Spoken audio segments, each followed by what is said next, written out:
په بلخ کې د یاد ولایت د شهیدانو او معلولینو چارو ریاست د HHRD موسسې په مالی ملاتړ پر 90 تنو معلولیت لرونکو وګړو باندې ویلچرونه وویشل.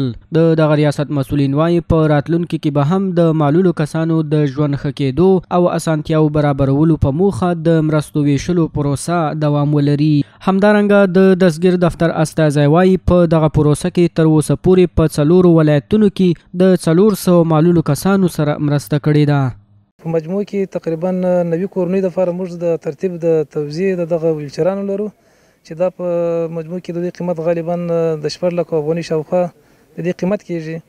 نو نن موږ اولنۍ پړاو د دې توزیع شروع کړی دی. که امتیازات پاتې سو انشاءالله سهار یا د شنبې په ورځ به انشاءالله د هغې دپاره ترتیب ولرو چې ورته توزیع کړو. 4 ولایتونو ته د ویلچیر پروګرام د توزیع روان دی.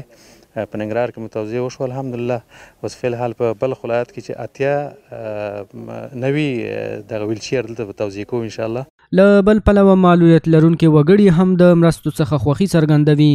دوی له حکومت او مرستندویه ټولنو څخه غواړي چې معلولینو ته باید لا زیاته پاملرنه وکړي. قبلا ما مشکلات زیاد داشتیم که نمیتونستیم برابر برویم. حال فعلا که دفتر شهدا و معلولین این ویلچر برای ما کمک کرده. ما بسیار خوش هستیم که مشکلات خود رفع بسازیم. ما از ریاست معیوبین خوش هستیم. در ما کمک شده. این باسکل هم کمک شده. ما خوش هستیم.